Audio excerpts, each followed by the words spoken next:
Postmodernity definitely presents itself as anti-modernity. This statement describes an emotional current of our times, which has penetrated all spheres of intellectual life. It has placed on the agenda theories of post-Enlightenment, post-modernity, even of post-history. Since Habermas wrote these words in 1981, this situation has only become more acute.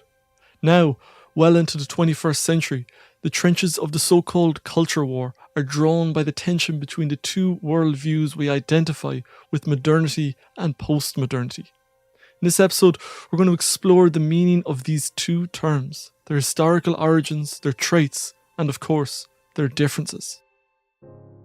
The word modern is a nebulous term that has been used to refer to the contemporary day and age since the 6th century AD. But in the past few decades, a particular time period has come to be identified as modernity. The dates of this cultural phase vary, with some calling everything after the Middle Ages modernity.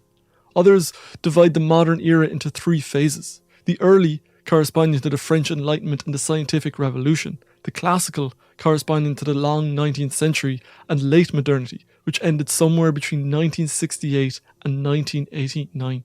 For our purposes here, the exact dates do not matter, because we're not really talking about a historical period.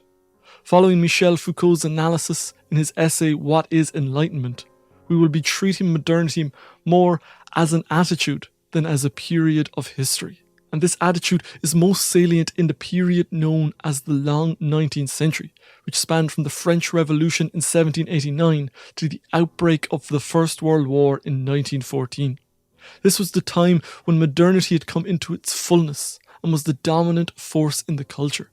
Foucault identifies a number of traits of modernity, including a questioning or rejection of tradition, the prioritizing of individualism, freedom, and formal equality, faith in inevitable social, scientific, and technological progress, a movement from feudalism towards capitalism and the market economy, industrialization and urbanization, secularization, and the development of the nation-state, representative democracy, and public education. The groundwork for modernity was laid by the philosophers of the French Enlightenment, who influenced the founding fathers of the US and the rebels of the French Revolution.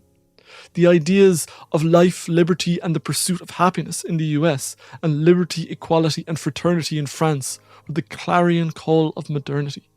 Man was liberated from his oppressors. The monarchies and aristocracies were cast aside. Church and state were separated. Modernity was to be an age of reason. The worldview of modernity was characterized by an extravagant optimism and confidence in its own power. Reason was the guiding principle of the age, and the novelty of this was intoxicating. With it came a naivety and optimism about the inevitability of progress in all spheres of life. This confidence rose to a peak at the end of the 19th century and the start of the 20th. New technologies that revolutionized life were emerging every year. In the space of a few decades, dozens of world-altering inventions appeared on the scene. For the first time, we had bikes, planes and cars, light bulbs, telephones and the radio. Diseases that once wiped out entire swathes of the population were now being eradicated. Science was making rapid leaps forward, and it seemed that it was a mere matter of tying up loose ends. In the long 19th century, the laws of thermodynamics were formulated, the periodic table was created, and Einstein published his revolutionary papers on relativity. Even in philosophy, there was a fervent excitement about the new study of language and logic. In one of the most typical expressions of modernity's self-confidence, Ludwig Wittgenstein claimed in 1922 to have dissolved all the problems of philosophy, writing that the problems are dissolved in the actual sense of the word, like a lump of sugar in water. On the social and cultural front, it was the age of democracy, when across the world women were getting the vote and slavery was being banned. But it was also what Matei Calinescu described as the age of ideology, when people like Marx and Freud tried to give exhaustive accounts of human life. It was the age of communism, anarchism and fascism, which each had a grand totalizing narrative that proposed a revolution in the ways society is arranged.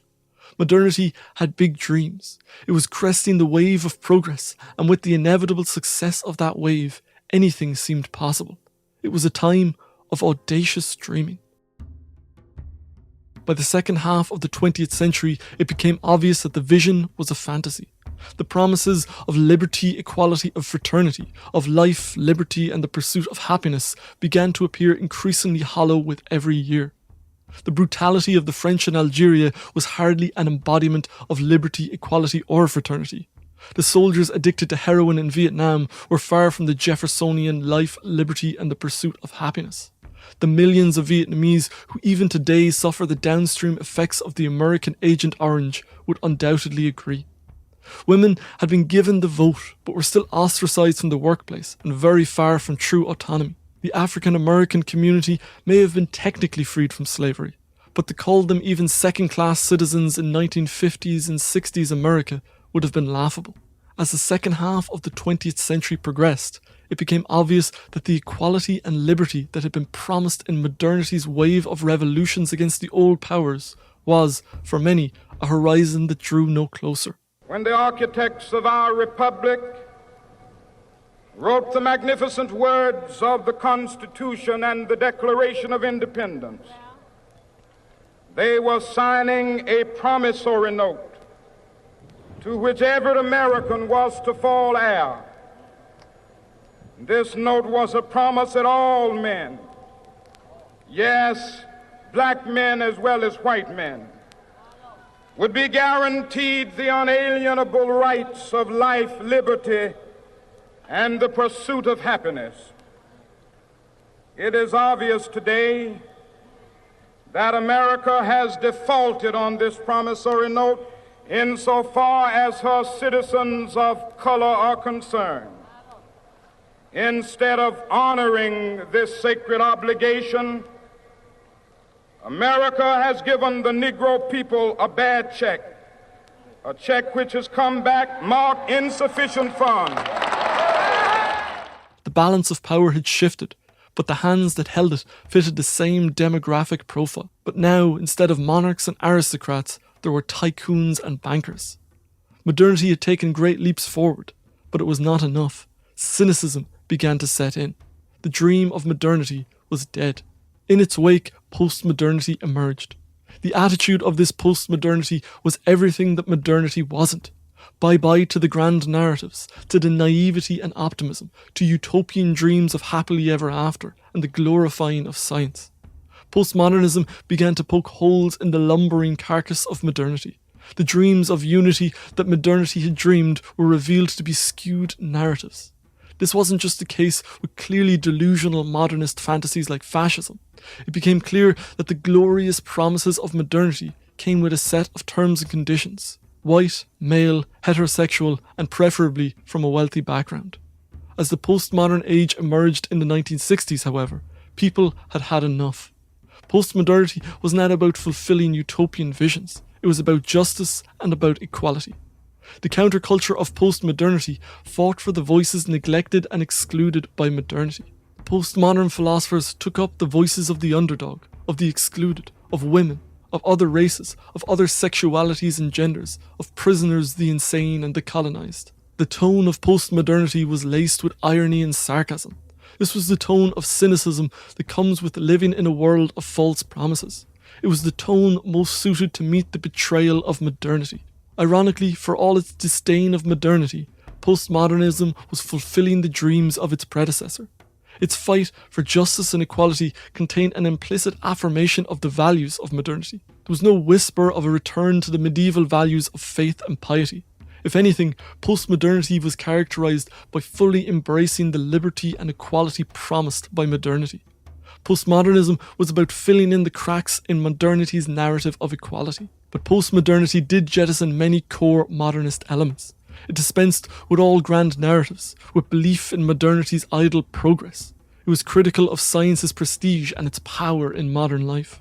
Having seen where the arrogant certainty of modernity has led, postmodernity was characterized more by the nihilism and relativism that comes with seeing the world from countless perspectives.